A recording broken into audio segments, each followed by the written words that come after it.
All right, so go to their single view. Oops. Get me out of there.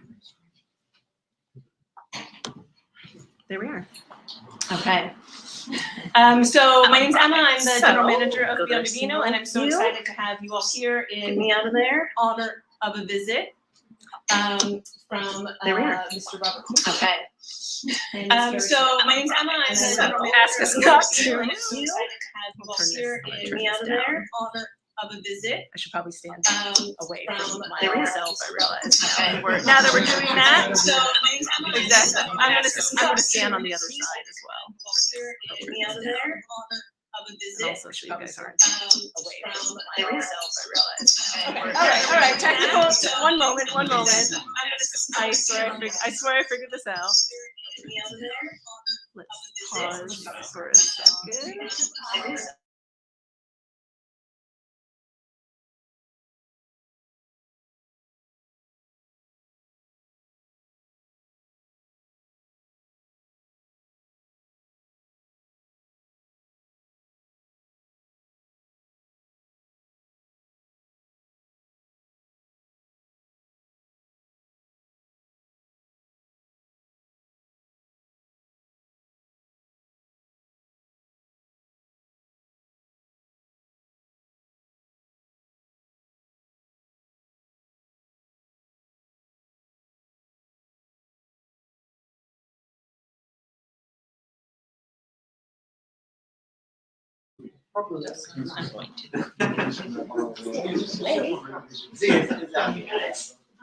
Test. There we go. Okay, let's restart. Actually, Is that I'm playing the live stream while we're doing it. there you go. As I work in wine, I have an MFA in writing, not anything. Okay, take two. We're so excited to have you all here to celebrate South of Somewhere by Robert Camuto. Robert is an award-winning journalist and author. He's written South of Somewhere is his current book, Palmento, which we also have specifically about Sicily. So last one, he's a contributor to Wine Spectator as well, and lives in Rome. Ceri is the founder of Biondivino, and now the founder of Ceri Smith Selections. Her working on importing organic, biodynamic, natural wine from Italy, and we're very excited to have her back in the Bay, and to be able to lure her back. So Robert, I think is going to start with a short reading, and then we'll have a little discussion. We'll have time for Q&A at the end, and enjoy yourselves. Thank you for being here.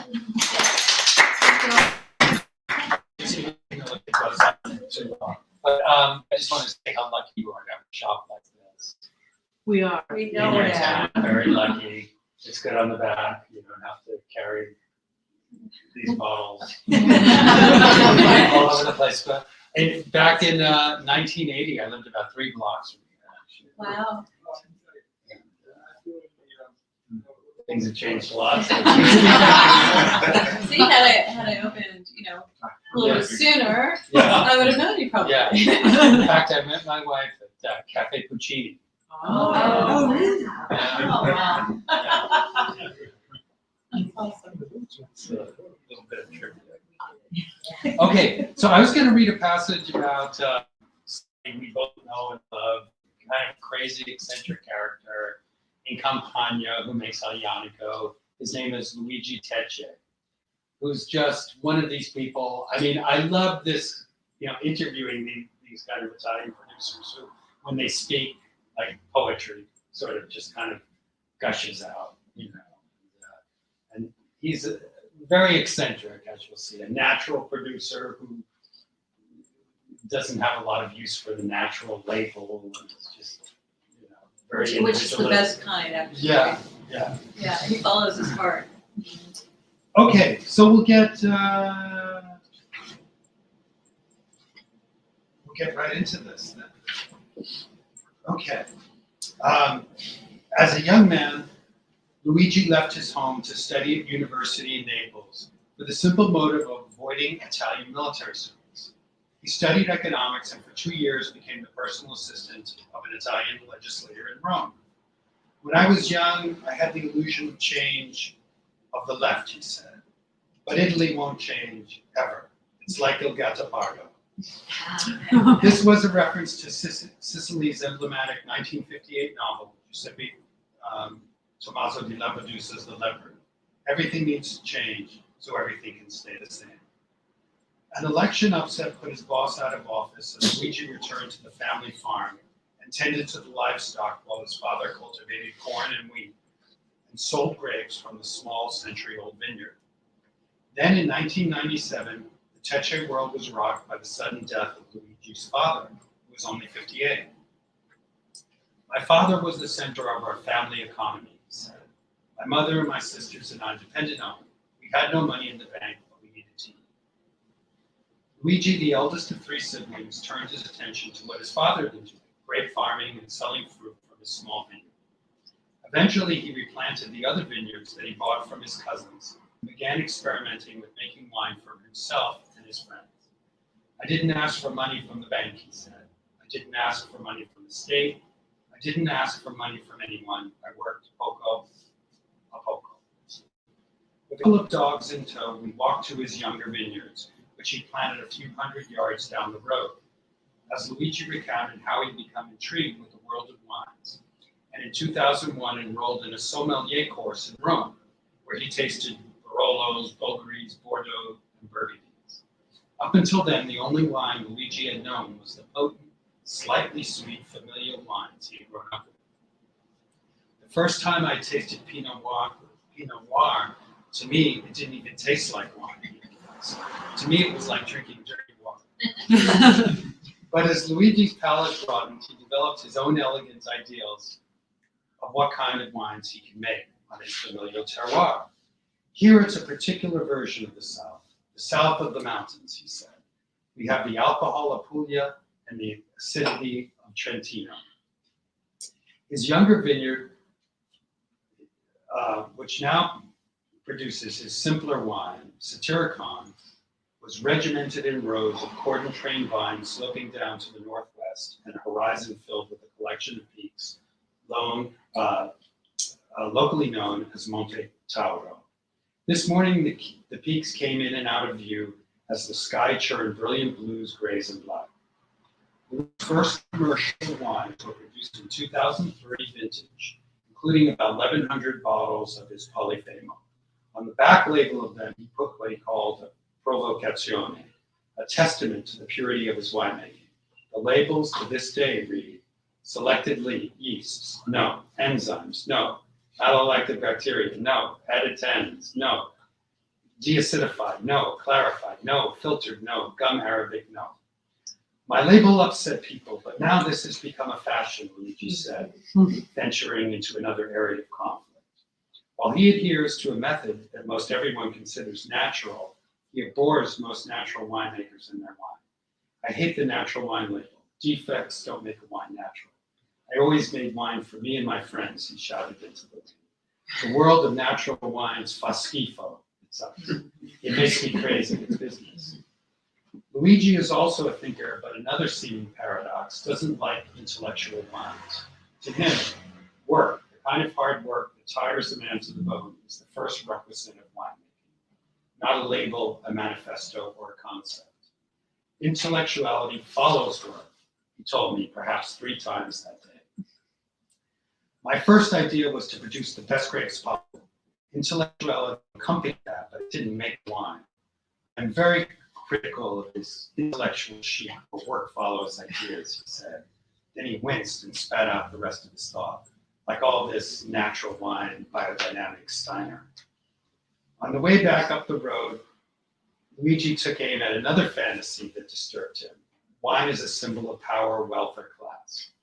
20 years ago, there was an illusion of wine as status. You had doctors and lawyers who planted vineyards. Bruno Vespa, popular Italian television journalist, planted vineyards in Puglia. Ferragamo was in Tuscany, simply red on Etna. But there was no soul in it and too much emulation. Chardonnay in Sicily, he hissed, for what? What sense? It's like taking Burgundy to Africa. We walked back to what had been his grandparents' house, but that Luigi uses as an office and kitchen. On the way, he pointed out other houses once occupied by aunts and uncles and cousins that are now empty. He sighed. It's a society that's disappearing little by little. There are few births and a lot of emigration. Inside the kitchen, with its old white-painted wood cabinets, he put a music disc and a small stereo player. The music was by his friend and Irpinian folk singer, Emidio Pepe. Though Capocella was born in Germany to Irpinian parents and now lives in Milan, he claims Irpinia as a source of folkloric inspiration and soul. He is also the artist who drew the childlike version of the Cyclops, Polyphemus, that adorns the labels of Luigi's Polyphemo. On a table with a white cloth protected in Italian nonna fashion by a sheet of clear plastic, Luigi set out bottles of his Polyphemo from all the way back to 2005 and opened them. Standing at the counter, he chopped tomatoes and vegetables and layered them on rounds of thin flatbread, frying them in a heavy iron skillet to produce a kind of pan-fried pizza. Then he cut up slices of local capicola and bacon-like pancetta, set out a plate of red bell peppers and oil, and joined me at the table.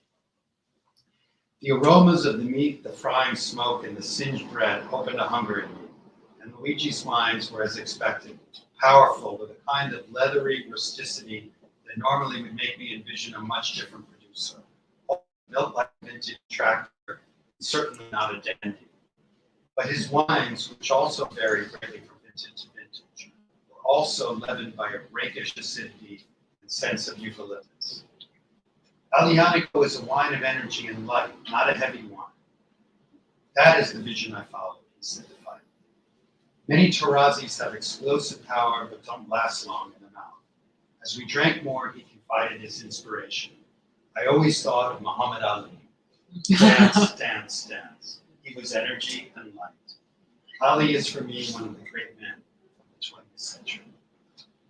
Though he'd never been to America, Luigi could quote American literary figures like Charles Bukowski and John Fante. Luigi himself could be as prophetic as a Steinbeck. More than anyone that I met, he embodied the melancholy of the deep rural Mezzogiorno, so rich in history, beauty, and bounty, but poor and empty in modern times.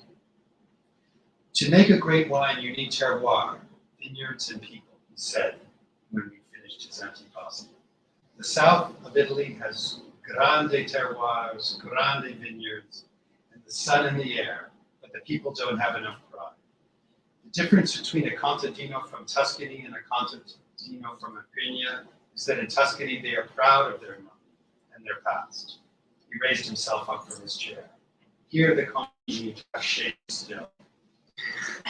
Luigi stood at the counter again, sliced some porcini and sauteed it in a pan with olive oil. In another skillet, he grilled a steak. With a large antique marble mortar and pestle, he ground up crystals of sea salt as the smells of autumnal forest and cooking meat filled the kitchen. Dogs quietly began to appear at the open door and under the table. I was appreciating a relatively light 2007 Polyphemo, and Luigi spoke of the vintage, with September rains and the snow in October before the harvest. Like many potent Italian wines, Aglianico needed time to age. The raging exuberance to calm. These wines need at least 10 years to mature, Luigi said. Before that, they are neither babies nor adult. As he flipped his steak, his thoughts seemed to turn dark. I am the last one, he murmured. I wondered what he meant by that, the last. The saddest thing in my work is that when I die, it's all over. There is no one to continue. Finito. It was sad. What was happening to the Italian countryside? Where were the barefoot bambini to have their feet dipped in wine? Thank you. Neither Luigi nor his sisters had married or multiplied, the latter being necessary for creating future generations of sensitive winemakers. Luigi was adamant that passing down tradition took generations, but he had no future to pass anything on to. He placed the meat and mushrooms on a plate, and we cut off pieces with our steak knives. The work is tiring, but to make something that can be drunk in San Francisco and Seoul and Copenhagen is a truly great satisfaction. He said of places he might never go. We chewed, we drank.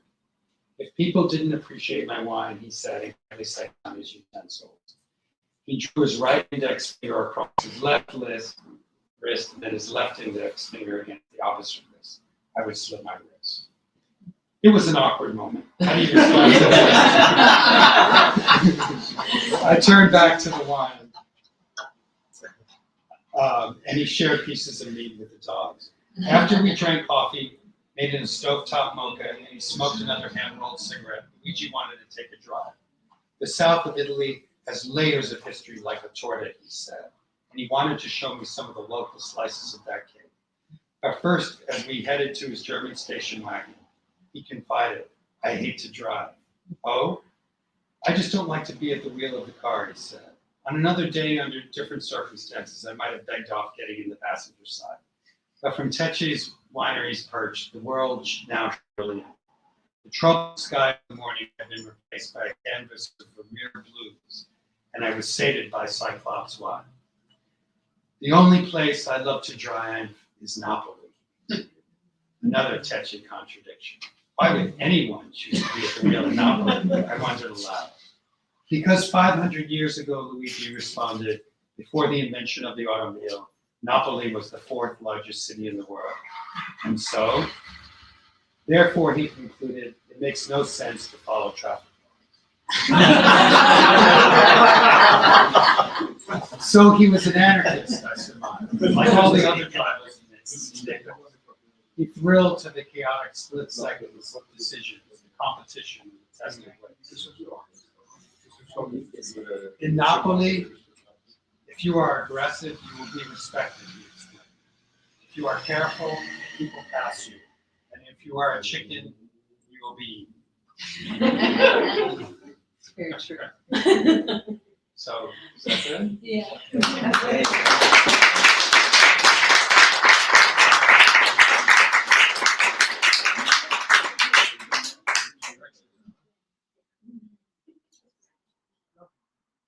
So, we have lots to discuss, obviously.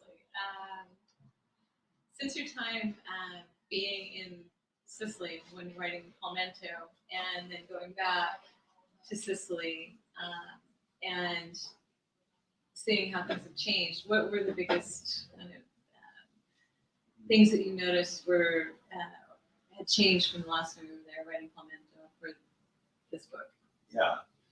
Well, what's kind of interesting is in the last 10 years or so, Etna has become one of these wine scenes that everybody is envious of.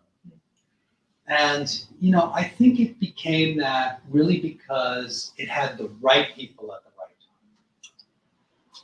time. Before, the Etna wines were sold in, bottles that looked like lava flows and everything like that. And, it just convinced me ever more that what really brings out, what we call terroir is the right people there making the right decisions at the right time, talking about it and sharing that. And that makes more people, want to go there. So by the time, I went back, already my pal Alberto Gracci, he had, Angelo Gaia was coming on the mountain. It had achieved this level of status. But I think what's really interesting about the South is, and going to the point that Luigi Tecce made about people having confidence, there's so many great places in the South. And it just takes the right people at the right time figuring it out. And that's what's so fantastic now. You have young people going to, getting their enology degrees, deciding to do something with their piece of land. And, it works even better when they have other people to talk to and meet. That's what made Etna so great, is that everybody would meet down at the bar and discuss, and talk. Because in wine you only have once a year. It's not like beer.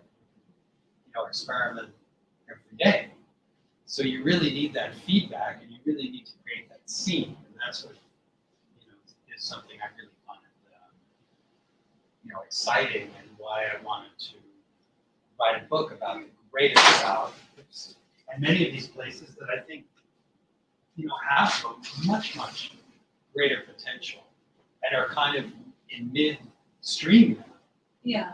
So with Sicily has definitely come onto the market a lot stronger over the last 10 years, for sure.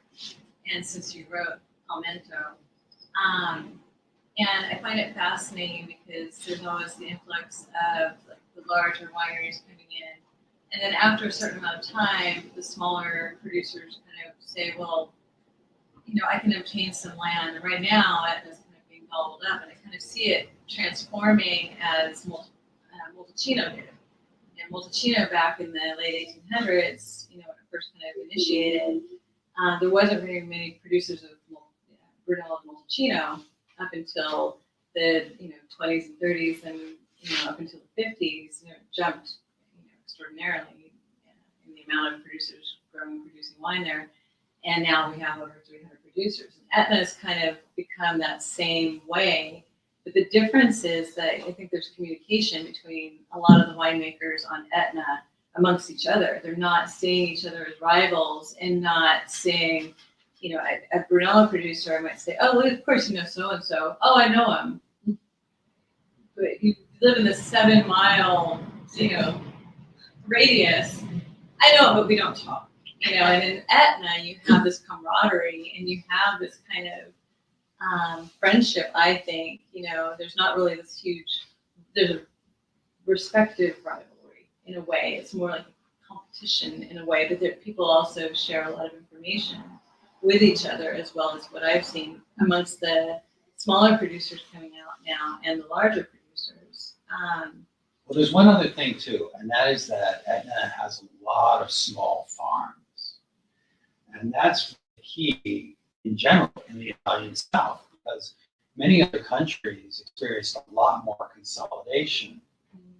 And even in the North, much more industrialized, bigger farms. The average size of a Italian vineyard is about 2.5 hectares, so about 5 acres. Wow.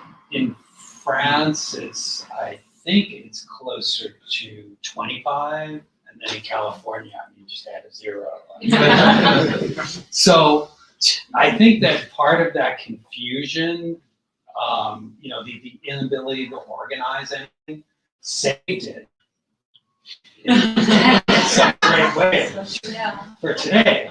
So, you can't consolidate what you can't organize, and so I think that's been a saving grace, and it's kept this incredible biodiversity going across the whole South. We don't even know how many wine grape varieties there are. There's 545 registered, but that means if you take away the synonyms and then you add some of these unknown ones, and nobody knows, it could be like 800 or it could be 3,000. Nobody knows. Yeah. So that's great, and I think that the mission that they have, young producers, is to go in. It's almost like archaeology, going back in and seeing what's there. This incredible biodiversity, maybe grapes that were selected 50 years ago, but didn't didn't ripen, but now might ripen with climate change. I mean, there's just so much of that there in these traditional training systems and vineyards. And Yes. so again, it takes like these like-minded people, as happened in Etna. They looked at Morello Mascalese, and what about this? What about this? What did you plant at this altitude, that altitude? Where's the sweet spot?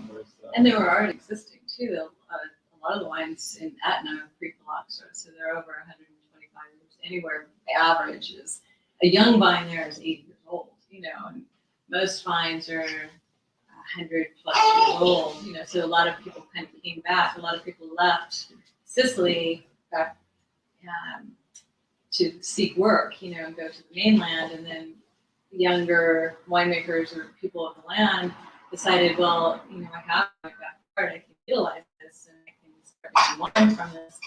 and their vines have been there forever, and they're kind of resurrecting these vines, and now's the opportunity for them to do so, because people are looking for something different than Pinot Noir.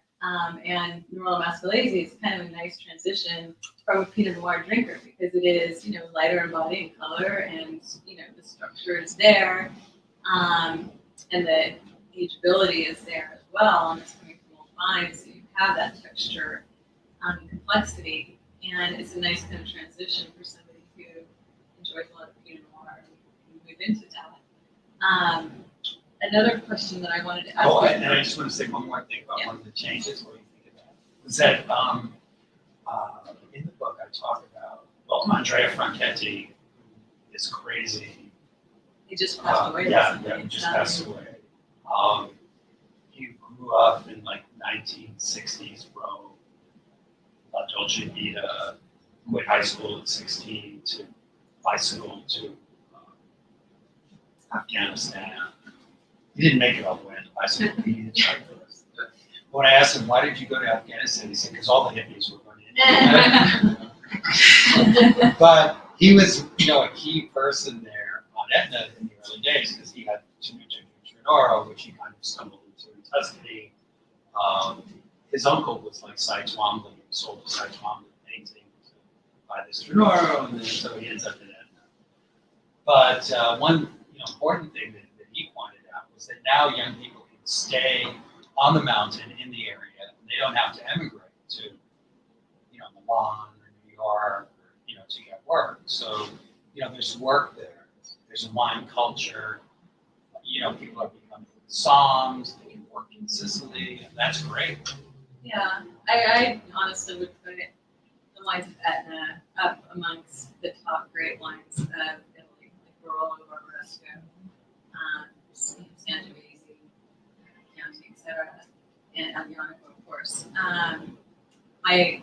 People often ask me what made me fall in love with Italian wine. My heritage is obviously Italian, but a friend of mine gave me a glass of Aglianico, and it wasn't. This is way back when, way before A16 was open or anybody knew what Aglianico was. And it was like a light bulb. He was from the area, and I tasted it, and it was like a light bulb went off in my head. I was like, what is this? It's similar to this, but it's like this other wine, but it's not, and it's this and that. And it was literally like a light bulb kind of exploded, and I thought, this is what I want to study. I want to study all the grapes that nobody knows of, because there's so many of them. And my dream was to be able to walk into a vineyard behind some old house and find vines and discover some ancient variety that had been lost, and resurrect it. And be like, wow, this is amazing. We haven't had that wine in 100 years, which goes back to Tecce. And a question I wanted to ask you is how much of the winemakers, I always think that there's personality in the wine. Yes. And I think that somehow, not to sound too hoodoo-guru or, hokey-pokey, but I think that somehow the personality of the person that makes the wine or helps the wine to be born, created into this world, somehow arrives into the glass as well. And tasting these wines, you get a sense of who was the caretaker who raised these grapes and created this wine, and the idea of what they wanted to present to the world and represent of that variety. Because I often find that people kind of sometimes lose that. If they taste a wine, or also with consortio, they'll deem a wine inappropriate because it's too light. And it's not acceptable. That can't be called this because it's too light. It needs to be darker. Or there's not enough structure, there's not enough oak, or there's not enough body. And it's like, who actually deems what is correct for that representation of the varietal? But like the personality of the winemaker, I think, also enters into the wine. And I've actually opened bottles and not known the winemaker before, and it almost felt like a ghost walked through me, because it's like you felt like you know this person. And I don't know if you think the same. Yeah. Well, my the friend, characters from the book. the sommelier, who used to work in California, Jeff Porter, he says, I can tell if a winemaker's, if you had a bad day, he's happy, he's going through a divorce, he just had a new baby. You know, I can tell all that, man. And I don't think I'm that good at tasting. But I mean, the main thing you can tell, I think what Carrie's talking about is personality. I mean, you can tell if a wine is kind of, color by numbers, yes, they have the consultant in, yes, it's got this, and it's kind of perfect. I'm not saying I like, defective wines where, they're oxidized and all that, but there is a kind of a liveliness and tension, and, you get the juice and some kind of energy and some, elements that you're just not used to always tasting. And I think you do get energy. I think energy is something that does translate in a well-made, totally small, in these Yeah. wines. I've often thought, if Aglianico had been more widely planted, maybe somebody would walk into a restaurant instead of saying, "What Cabernets do you have?" They might say, "Hey, what Aglianicos do you have?" Instead. But up until recently, it was, still relatively unknown. And now, fortunately, people are seeking out and looking for those different varieties, for a different flavor, a different experience. Well, that's an interesting, that's a very interesting point that you make, because, I think Aglianico has incredible potential, and I think it could have great potential also even for California. I mean, here they've got all this Cabernet planted, and if you talk about a variety that can take the heat, that keeps its acidity, that takes a long time to ripen, that that really takes just about everything. And you don't even need to water. Yeah. I mean, I think in many cases it would be Aglianico. So I'm all. I've pissed off a lot of California winemakers when they come in and say, "I grow Nebbiolo." I'm like, "Why?" In Paso Robles. I'm like, "Why? Nebbiolo, it comes from the word nebbia, which is fog. You have sand and heat in Paso Robles. Why are you growing Nebbiolo there? Send it home. It's lonely. It wants to go back to Italy." And what I love about Aglianico too is that you have two great. You have Irpinia, Campania, Terroirs, where Luigi Tecce is, in kind of the top of the south, and then down near Vulture in Basilicata, the underside of the foot, so to speak. You've got Aglianico di Vulture, and there's a great scene there. I mean, I thought there was one area that kind of emerges this. Kind of like they have a Generazione Vulture where they've got like 8 or 10 young producers. They all, they talk, amongst themselves. They party together. They drink gin and tonics together. And I think that's another, exciting area where the older generation was always making these Aglianicos that were very heavy and Extracted. Highly extracted, highly, a lot of wood, and this younger generation is doing different things and kind of reinterpreting it. So that's super exciting.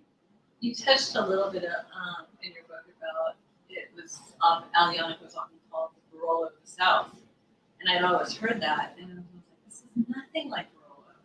And then I think it was Luigi Tecce's wine I had, and I was like, a light bulb kind of again went off. There's lots of lights in there, and I was like, that's it. I understand it now, because it was more like there's the modernist kind of Barolo producer, and then there's the traditionalist Barolo producer. The two are very, very different. Because if you tasted a Barolo producer that was more modern, with more oak extraction, more fruit forward wines, in a more modern style, is very different than the traditional style that's supposed to grande and larger, a little more delicate. And it was the same for Aglianico. And I was like, that's it, I get it. I was tasting modern Aglianico and not the more traditional style that is more softer and subdued. And then finally I was able to agree, like, okay, I can see that for him, you know. The others, I wouldn't really call it rural, unless they were relating it to something more modern, you know, it's a little more muscle and strong. Well, there's traditional, modern, postmodern. Went through a lot of phases. But I think one thing that's interesting now, and why it's such a great time to, I think, experiment with wines from all over. And I can particularly speak to Italy. Is that in the last 35 years, there's been a transition from wine is really in the countryside as a source of calories to wine as a source of pleasure. Yeah, if I stopped drinking, I'd be emaciated. And I think just with a little, with a little bit of know-how and a little bit of technology, and when I say technology, I don't mean bad technology, but hygiene, maybe an occasional pump, and the ability to protect wine,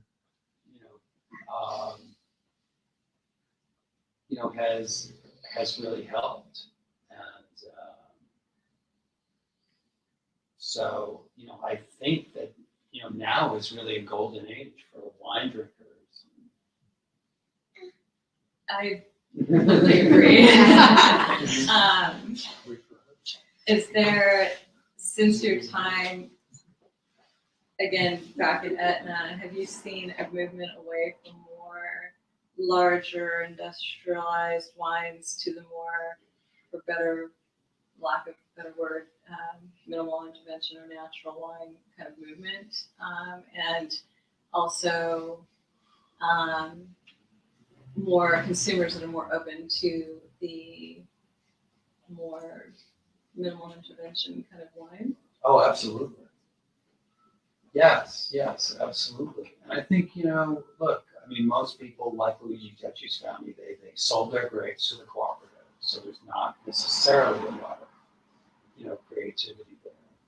Backup question to that, part two. Do you think that the larger corporation and producers are afraid of that? Do you think that they have a fear of losing consumers to a more natural product? No, because I don't know. I don't know. I think people, the business kind of goes where, things work. So now this isn't in southern Italy, but I would say like in northern Italy, near Verona, where I live, for example, if you look at Bertani, who, on paper, everything about it, I wouldn't necessarily like it. It's a big producer, blah, blah, blah, but I really respect, the work that they've done. They were a label that was really important and where it was important to the United States 100 years ago. And I'm not a big fan of Amarone, but I do like it when a 1964 bottle of Bertani, arrives on the table and somebody opens it up, you can still buy it. There's 35 vintages on the market now. Wow.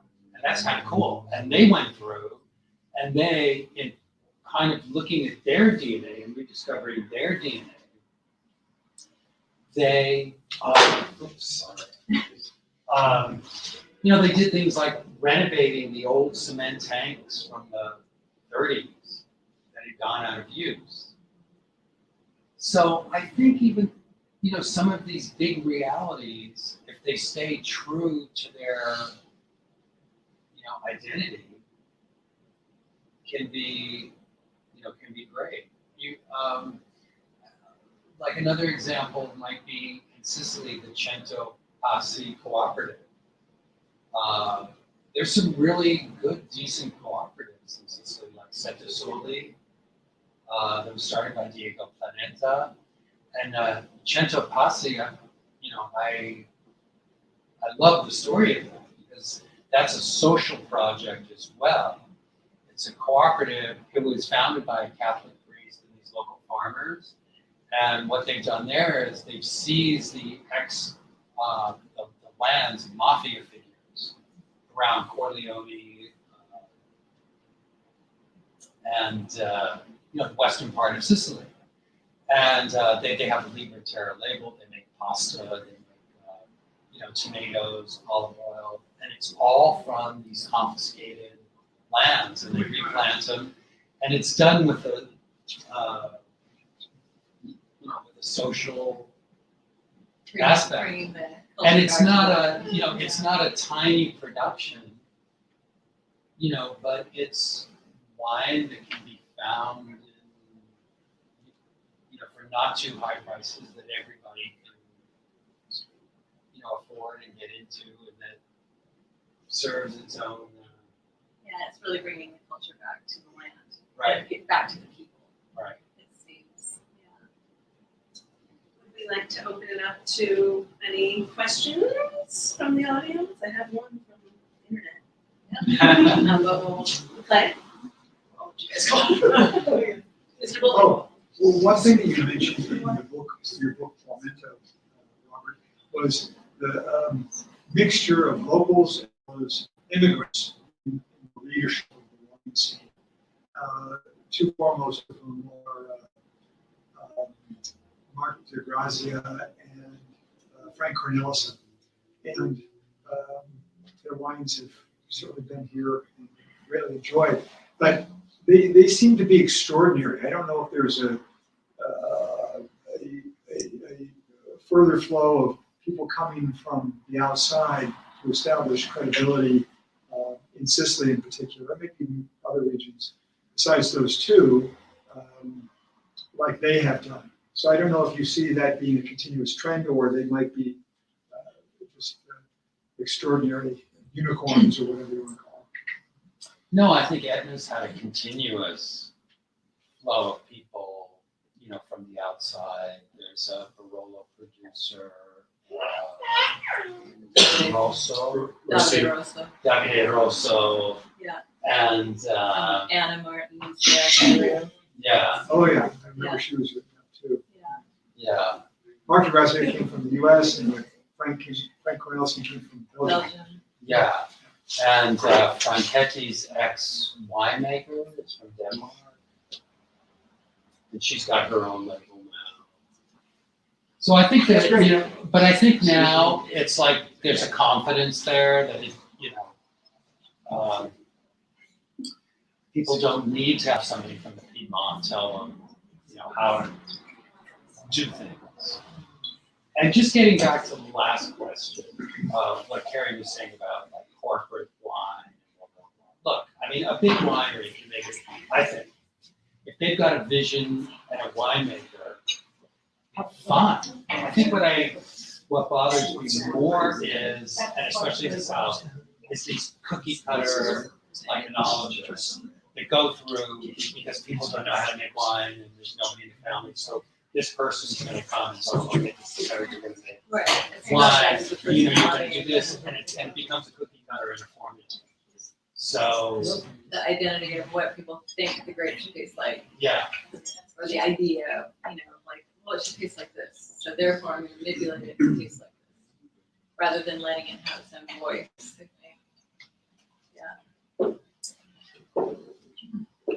Question.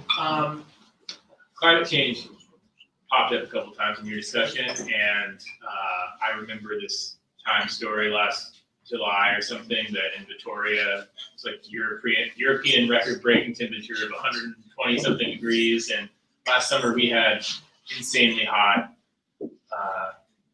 weather as well, especially inland, and we know some winemakers who have responded to that by grafting their vines over to different varietals. I mean, the Sierra foothills aren't Etna. There's no 150. I mean, I guess there's maybe some mission vineyards that are especially old, but there's not, there's not Nerello Mascalese, in the same way that it's so unique to Etna. But as someone who's been there, many times over decades and has been drinking this wine for a while, have you been able to taste the climate change in the wines, or is this sort of minimal intervention, maybe gentler touch, broader definition of some of these wines, actually kind of absorbing some of the change of climate change, I guess, if that makes sense. Yeah, what have you perceived? Well, I think there's a couple of questions in there. I think that going to lighter extraction techniques and less brightness has helped keep the wines fresh, and so that's a stylistic thing. Things have done that I think are keeping the wines from going up to 16% alcohol or something that's just crazy and not very digestible. Sure. It just becomes like this heavy lemon wine. So I think that this kind of pursuit of freshness and, is a great trend. As far as climate change, I mean, I think in every appellation you see something different. Like in Montalcino now, this is a subject I wrote about recently. I write a twice-monthly column for the Wine Spectator called Robert Camuto and I did 2 recently on high-altitude Brunello. Both producers who, when they started out 20, 25 years ago and bought land, I mean, these are small producers, but in both cases, people said, "Oh, you'll never make wine. Brunello over there." And it was just about, I guess, 5 odd years ago, they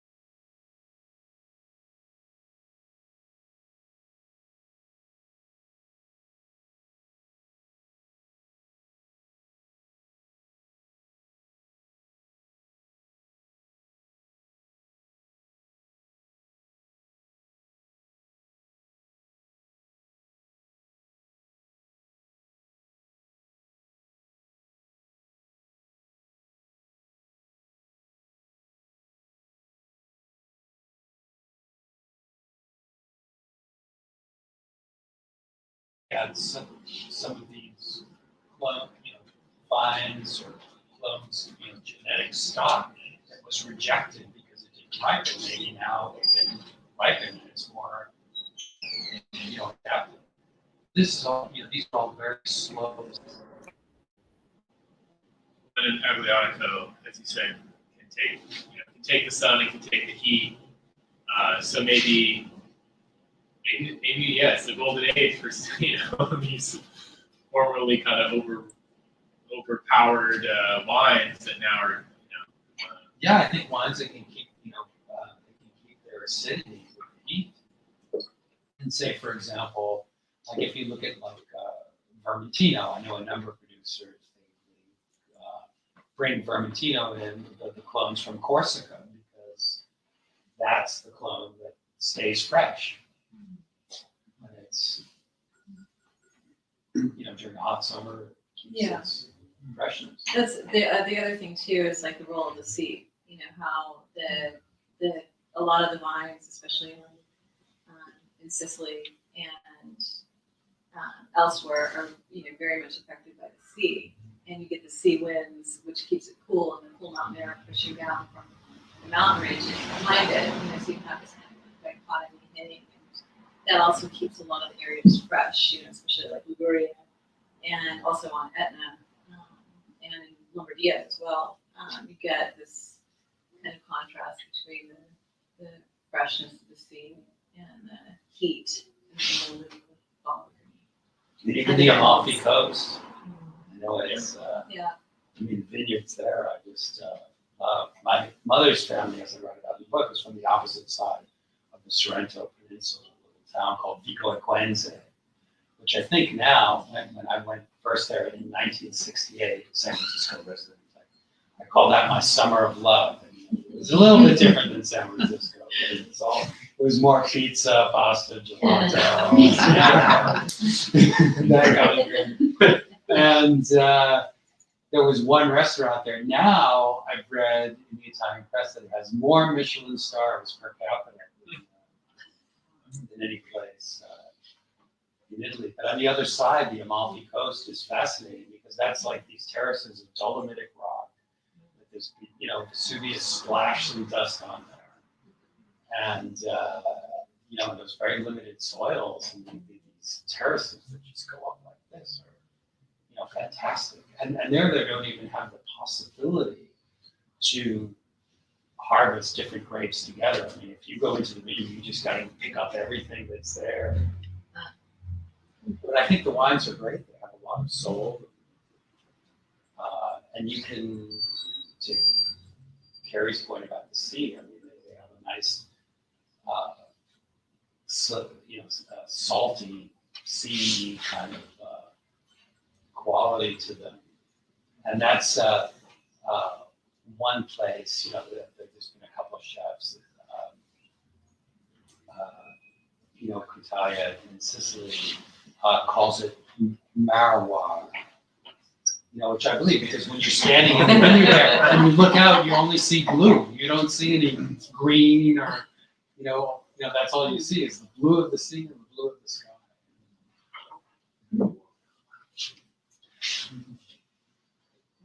Jeff, go ahead, and then I have I'll Sure. Just an to, online question. thank you. Just to follow up though, so is there any wine or wine region that is most at risk from climate change? That it either the quality is changing a lot, possibly negatively, or is there any region where the methods of production are changing a lot to accommodate climate change? I don't know.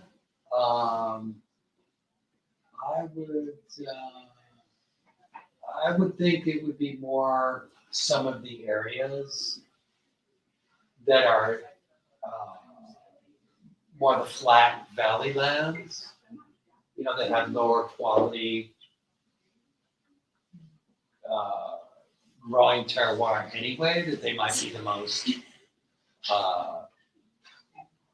I was going to say Punished. Lazio, actually. I think you see a lot of newer producers coming out of Lazio that are going in and resurrecting old vines like Campanico and different grape varieties like Bologna and different things. And there's been a big kind of resurgence of new producers and wineries from Lazio, a lot. From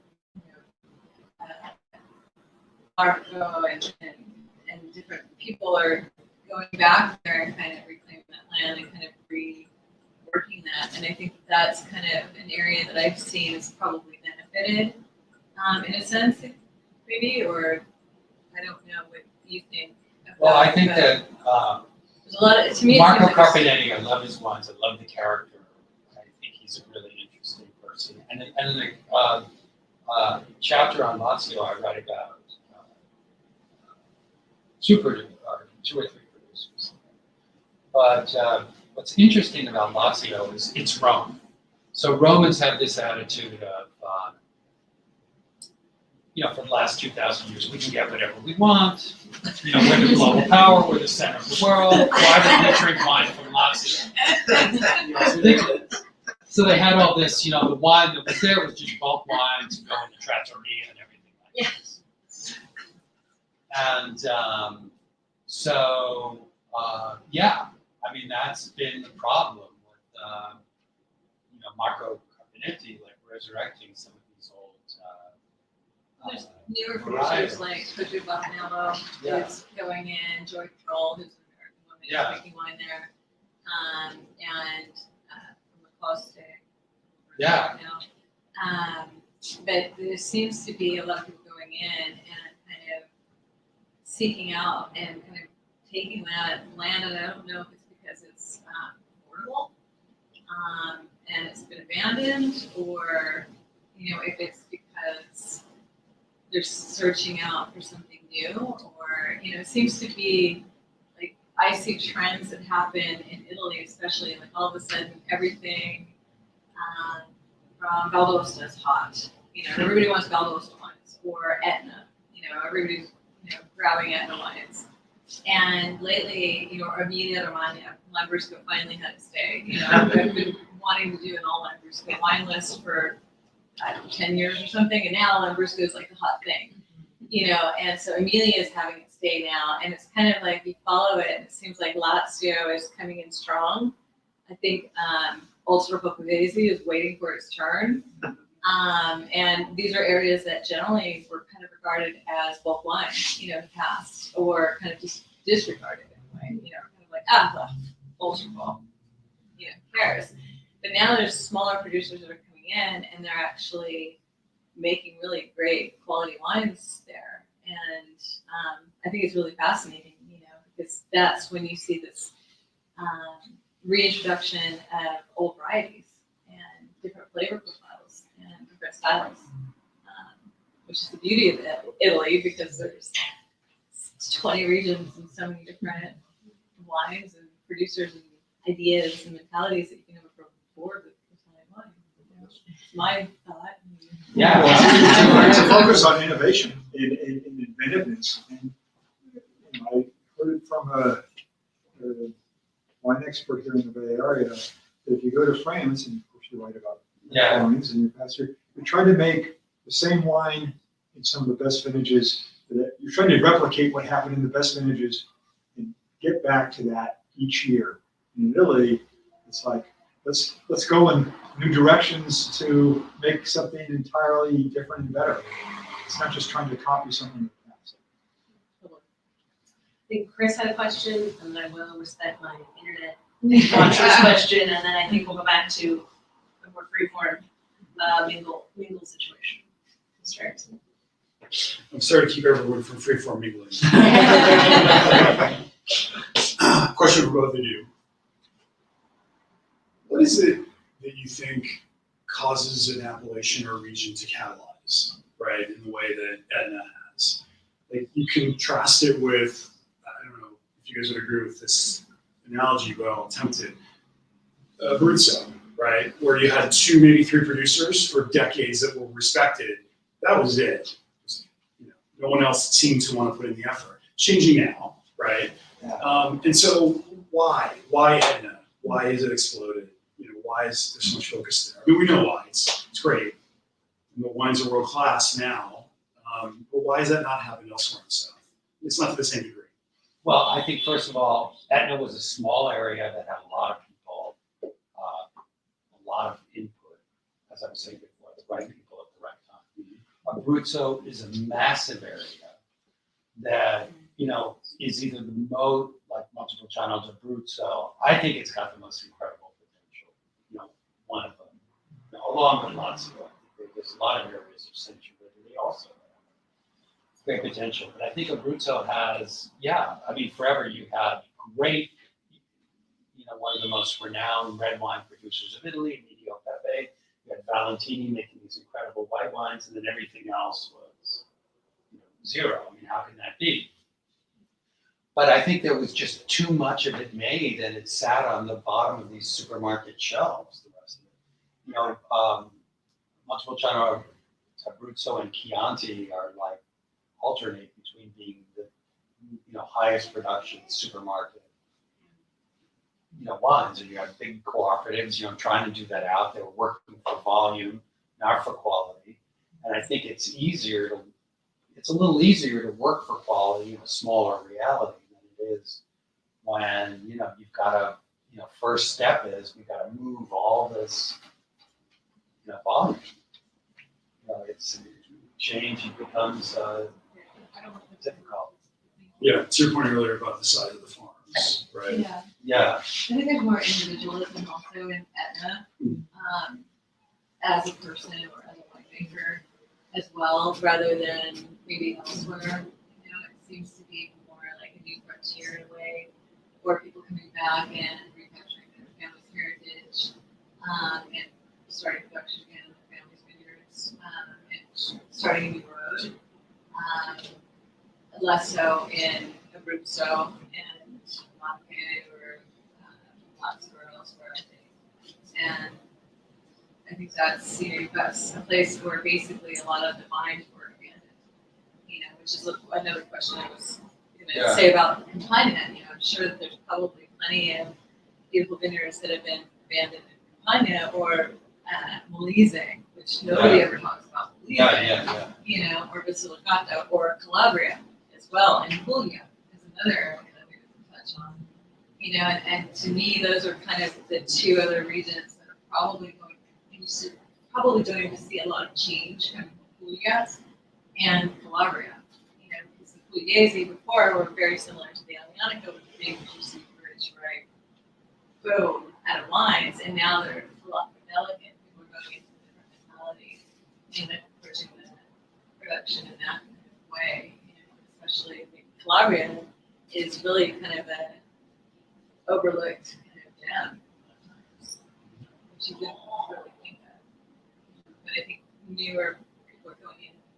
You know what's interesting in Abruzzo though? Okay, so it's a big area, but like one, I recently interviewed this guy, Salvo Foti.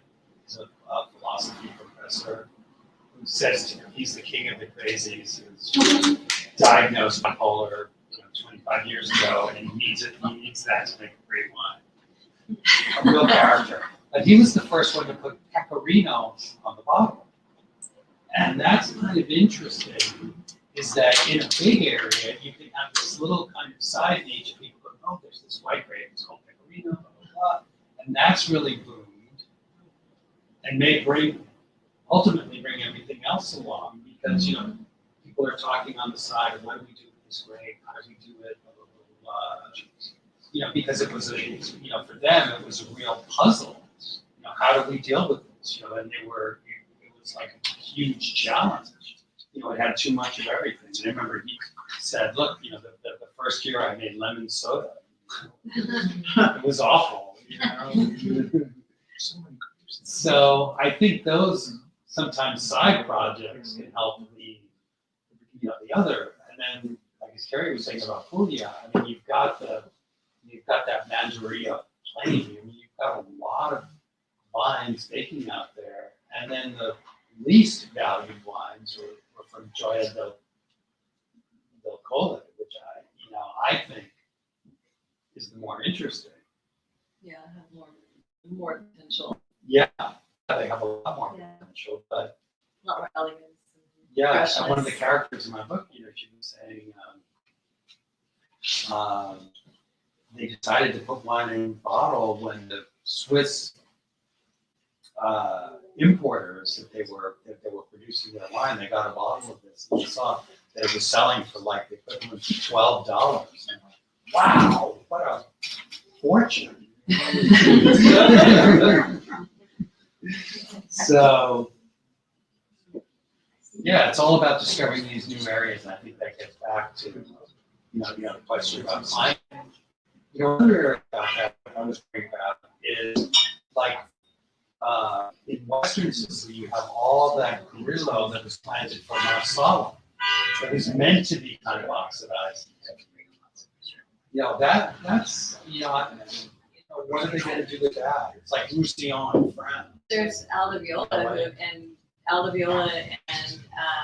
Nino Baracco. and Gabriel Alessandro Viola makes one of the most elegant, beautiful Grillos you could ever possibly have. From tropics.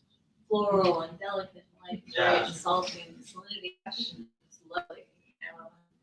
Again, his personality, I think, really shines through. You can taste the wine and be like, that's Alessandro Viola. You know it. Yeah. And his brother makes wines, and his brother has a very different hand and a different personality, and you can taste the difference between the two brothers. And it even kind of shows in their personalities in a way too. It's really, I find it touching. It's like visiting an old friend through a glass. When you taste it, you immediately know the person and the persona there. It's like, oh, I'm your friend. That's Hi. amazing. Pick up on that. That's very intuitive.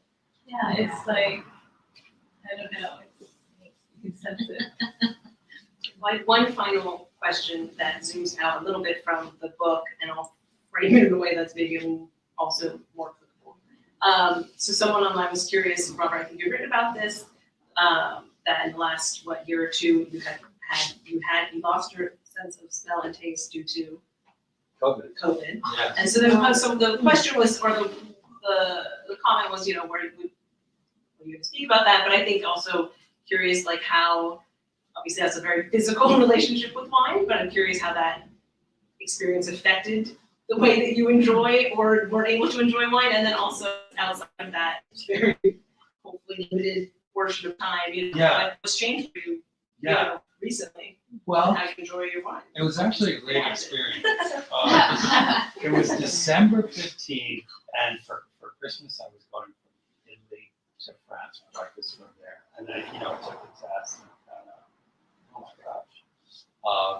So back then, you had to quarantine by yourself for 21 days. That was the Italian law. So I did that. That was before the vaccine and everything. And everything was fine. I didn't have a fever or anything. I was like, oh, I feel tired. And everybody in my group, nobody had, I was the only one. So that was like amazing. But there was one aperitivo I did to like order, just around lunchtime where there was me at one end of the table and this is outside. This winemaker's son, and we weren't even near each other. And both of us were in the same cafe, so maybe it was I don't know. But anyway, so I wake up, a couple of days later, and really, the world was kind of weird. Like there's no smells. Tea doesn't smell like anything, coffee doesn't smell like anything. So finally, like my wife keeps these dog treats that smell like fish, like rotting fish. Open them up, zero. I took a bottle of household cleaner and a bottle of wine. Nothing. Whoa. So that's how much it was. You completely lose everything. So, after a few days, I don't know, food was really, really boring. It's awful. But then, little hints of it started coming back. But I wanted to drink wine. Anyway. Not the household cleaner. You can go to the bottom of the safe. And I opened a bottle. I don't remember what it was. It was I wanted to treat myself. It's Christmas season. Come on, live. And I tasted it and I said, okay, this is a quality wine. Oh, that's good. Now, why is it? I don't get any of this, fruit, but I can tell it is. I realized it was because of the fineness of the texture and of the tannins. There was something still nice about it. So that was your first flavor, Yeah. is wine. That says a lot. Well, it wasn't flavor. It was just the texture. It was the texture. And then I did this, what's called the Bordeaux Protocol. You essential oils 5 times a day, because I couldn't smell oregano, but I used oregano and lavender and, eucalyptus, and your brain kind of scrambles these and but you keep doing it over and over again. And then gradually came back, and then the last thing to come back was environmental smells. Meaning you would walk through a forest, and why doesn't the forest smell like anything? And like the cat box. It didn't smell like anything. So how long did that take? It took a few months, and I kept a diary.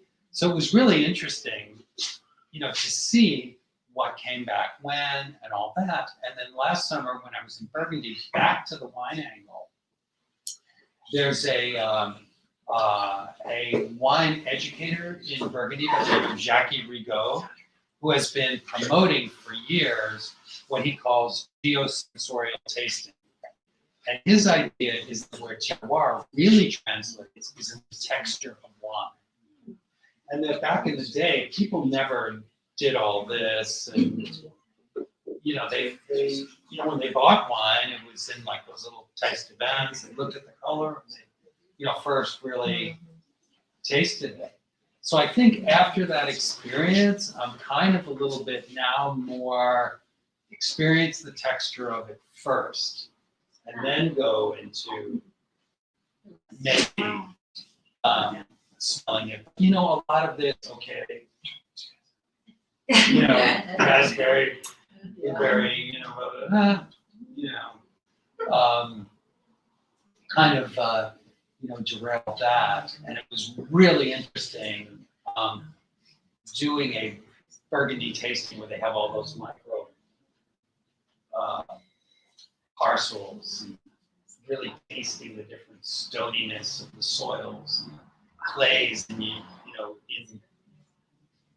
here. As another point to the idea of now, I don't agree with what I read in the San Francisco Chronicle about a week ago. Now, people want to serve this like it's cool to serve wine in these glasses to the top. And no. I have. It was in the San Francisco Chronicle that it's become this thing to have, wine and, no, I mean, look, wine is Wine shots. Yeah, wine shots. I missed that article too.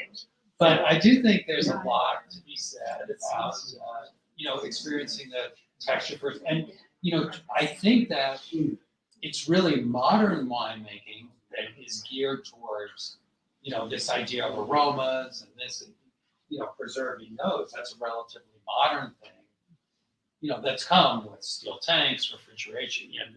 I'm not being critical, but it's important to remember that, there was a time when, they didn't have as much as that. The main sensation was, the texture. I know you had prepared some questions. Do you have any questions? Oh, no, We we covered them all. Well, feel free. We're gonna Let's have some. I'm gonna go all free form portion if that's okay with you. But I just want to say thank you, and I'm gonna shut off the camera. Yes.